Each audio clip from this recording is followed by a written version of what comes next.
Yo, what's up guys? Gotin is here back with another video, man. And as you can see, we got a little reaction video today, man. We're gonna be reacting to True Onlyfans crime story time. You know what I'm saying? So if you haven't already, make sure you like, subscribe, man. This reaction video is gonna be lit, I'm not gonna lie. And so I have some good experience with this one, side guys, man. I don't do OnlyFans. But yeah, make sure you go ahead and like, subscribe, and yeah, make sure you go ahead and subscribe to Broccoli Animations. So you go ahead and have his channel pop up right here. Make sure you guys go ahead and subscribe to him and get right into this reaction video, man.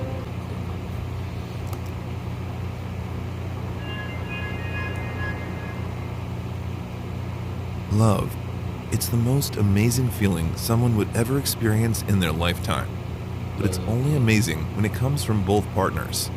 If one of them loves the other and the other doesn't give a damn about his partner, well, things take a bad turn sooner or later. There I was, 21, young, hopeful, beautiful, if I may say so myself, and ready to meet the love of my life. I was going through a period in my life that made me very vulnerable. I was living with a friend of mine. She was very popular and had lots. See, I'm gonna pause it right here, man, because the reason is, bro, see all these OnlyFans girls, they like to party. That's how you know they do OnlyFans, because they like to party. Now let's go ahead and get right back to it. Lots of other friends. Each week, she would be invited to a party at least. She would always ask me to go with her in the past, but I would always say no. During that time, I was in a long-term relationship with a guy. We've been dating for about 2 years and things were getting serious. Well, at least that's what I thought. I was ready to spend the rest of my life with him, but as it turns out, he had other plans. One day, I found out that he cheated on me. Not once, not 2 times, but over 10 times. My heart was broken and I decided to split up with him. He didn't seem to mind at all, but I fell into a small depression. My friend and roommate, seeing that I was going through such a tough time, literally had to beg me to go to a party with her.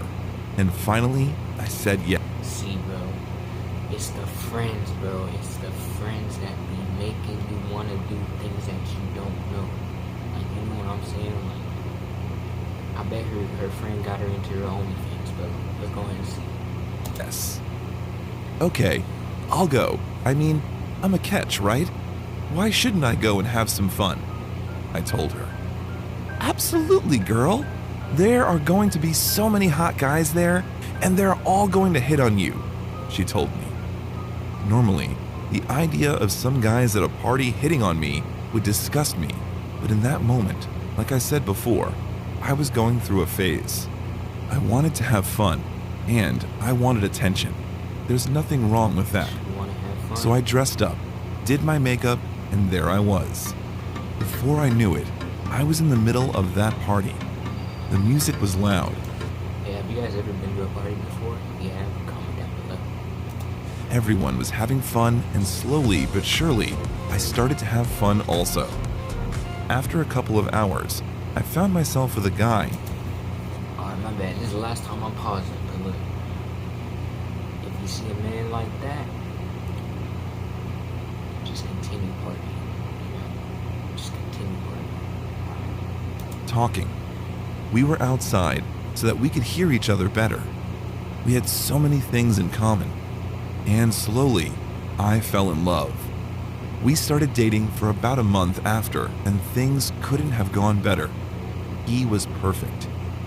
I really like you, and I think there's really something here, he told me. As the words were coming out of his mouth, my knees began to weaken. I feel the same way, I told him while looking into his eyes. I think we should move in together, take the next step into our relationship, he said. I agreed. I couldn't believe it. I went from a toxic relationship to this amazing guy who wants to move in together so fast. In my experience, guys avoid commitment, but he was different. He got me in ways that no one ever did. Before we knew it, we were standing in the middle of our new apartment. There we were, happy as can be. We rented it out in a not-so-good part of town because that's all we could afford. Nevertheless, we didn't care. We were happy. Well, at least that's what I thought. Everything went amazing for the next couple of months. We would do everything together around the house. It was amazing to spend all my time with him, and he seemed happy also. But we had a problem. We didn't have a lot of money. I worked from home doing social media marketing, and he worked as a mechanic. But clients were not coming over as usual because of the bad economy. One evening, Michael announced that he had lost his job. He would always tell me that he'd look for something else, but I never saw him do it. One day, I came home from the grocery store. He didn't even help me with that giant bag. He just got up from the couch with his eyes still on his phone. As he approached the grocery bag, looking for some chips or something, I saw what he was looking at. "Are you looking at OnlyFans? What the hell, Michael? I'm out shopping and you're looking at other girls?" Hold up. Why is she still with this man if he's looking on OnlyFans? Let's get back to this video. "Calm down. I'm still living with you, right? What are you bitching about?" he told me. I was shocked. He talked to me in that way. I asked for an apology, but he acted like he didn't hear me. Instead, he said this: "Why won't you make an OnlyFans, babe? You're pretty hot, and you'd make so much money for us," he told me. "Are you kidding me? I am the only one who brings money into this house, and now you also want me to make an OnlyFans? Why don't you just get a job instead of coming up with these ideas?" I told him, almost yelling as I was really angry. He told me to watch how I talked to him and told me to think about that idea. I was so angry that night that I slept on the couch. I couldn't stand to see his face. Over the next couple of days, he kept insisting more and more with his OnlyFans idea. I told him no, and he became visibly angry. One day, while telling him that he is stupid for always insisting with this idea, he grabbed me by the hair and threw me on the floor. "You will do as I say, you bitch," he told me, but I refused again. So he picked me up and slapped me over the face. I tried to hit him back, but he grabbed my hand. He then slapped me again and said, "I've had it with you." He then tied me to a chair and taped my mouth. Then he took the chair in the kitchen and told me the following: "You have until morning to think about this OnlyFans idea. I'm sick of you telling me that I'm stupid. You will do it or you will die. The choice is yours." He then shut off the lights in the kitchen and went into the bedroom to sleep. I couldn't believe what was going on. It was like I was part of some prank or something. It all seemed surreal, but slowly I realized that this psycho was for real, and he was really going to kill me if I don't do it. I had to escape, but I didn't know how to. I was tied up, but then I saw a knife on the counter. I had to get it so that I could cut the rope. He fell asleep fast as I could hear him snore. This was my chance. I moved the chair little by little, but as soon as I was close to the knife, I fell on one side. Luckily, as I fell, I managed to bang my head against the counter. During the impact, the knife fell to the ground, well within my reach. I managed to cut my way out to freedom. The next thing I did was to call the cops and get out of the house, locking him inside with no way of getting out. They soon showed up, and upon seeing me in a badly beaten up shape, decided to take immediate action. Thankfully, I have never heard from Michael since then. She never heard of Michael since then. I walked into my apartment after a long day at work. I was pretty excited to go for tonight's get-together with my close friends. It was a perfect opportunity to unwind from the whole week's stress. I sat on my couch and opened my email app to see that I had multiple notifications from my OnlyFans account. The women loved me, I laughed. Logging into my account, I saw that the video I posted last night had a lot of engagement. My OnlyFans was loved by both male and female subscribers. I checked the messages and saw so many women fawning all over me. There was a message that said, "Love your six-packs," while one other said, "We're looking for you, sweetheart." I scrolled back up and went through my pictures. I had a chiseled torso with rock-hard abs, strong muscles, and tattoos on my shoulder and stomach. I watched myself move to Sexual Healing by Marvin Gaye playing in the background. No wonder people loved me. I looked really good. I stood up and walked to my bedroom, wondering what I should do next for my subscribers. I shrugged as I walked into the room. An idea would come later. As I drove to a nearby bar to meet my friends, the thought of going full-time on OnlyFans crossed my mind. Why not? I said to myself. After all, I was becoming popular day by day. Hey Kane, I'm glad you could make it, George said while giving me a high five. I'm glad I could make it too, I smiled. Where is Sam? Holding to our regular place, George said. Hey bro, Sam called out to me as we reached the table. We all began to catch up with all we've missed.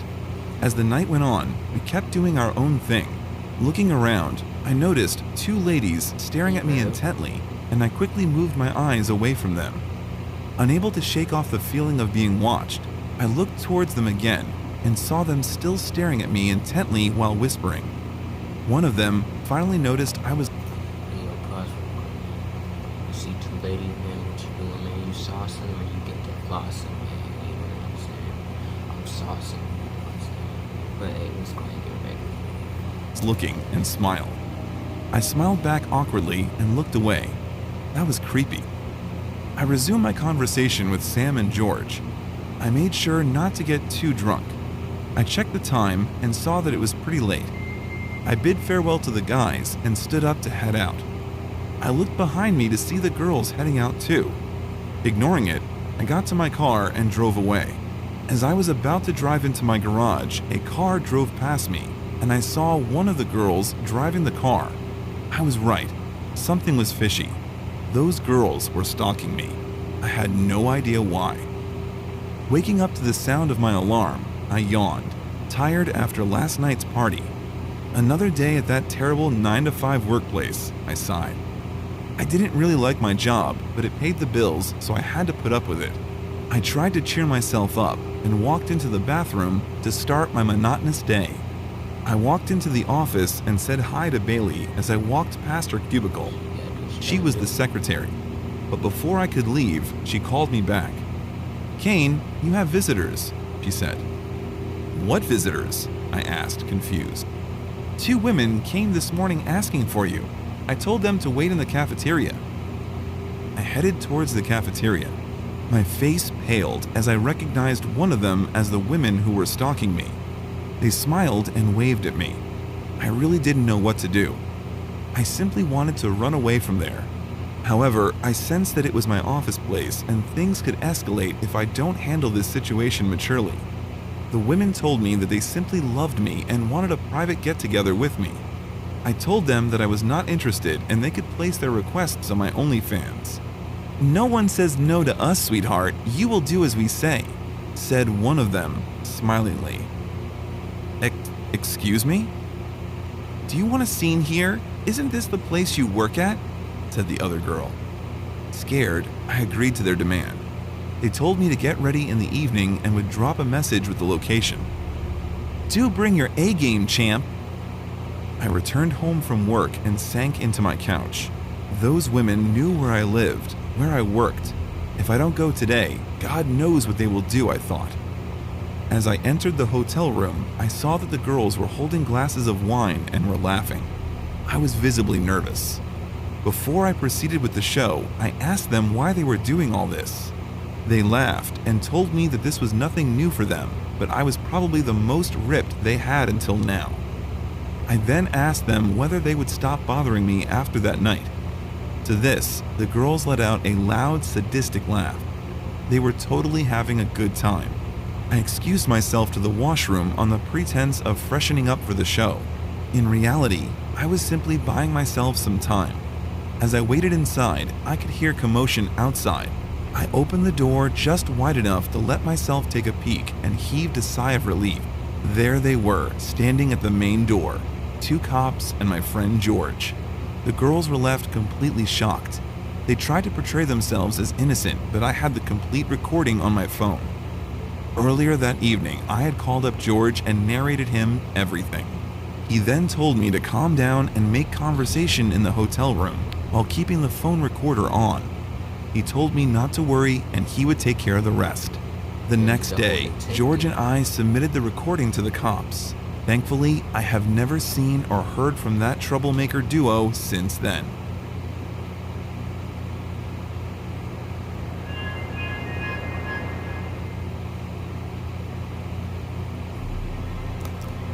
It's crazy, man. Well, I'm not gonna lie to you.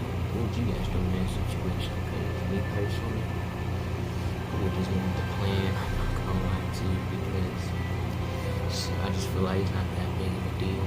I mean, if something crazy happened, then obviously I'm not gonna go with the plan. But shit, I wouldn't. I feel like he kind of just snitched on himself there because I'm pretty sure he can't have no OnlyFans to work at. So he could have been fired up there. You know what I'm saying?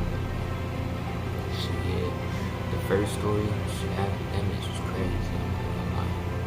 So, but yeah, make sure you guys go ahead and subscribe, man. It's my first little reaction video, man. Back on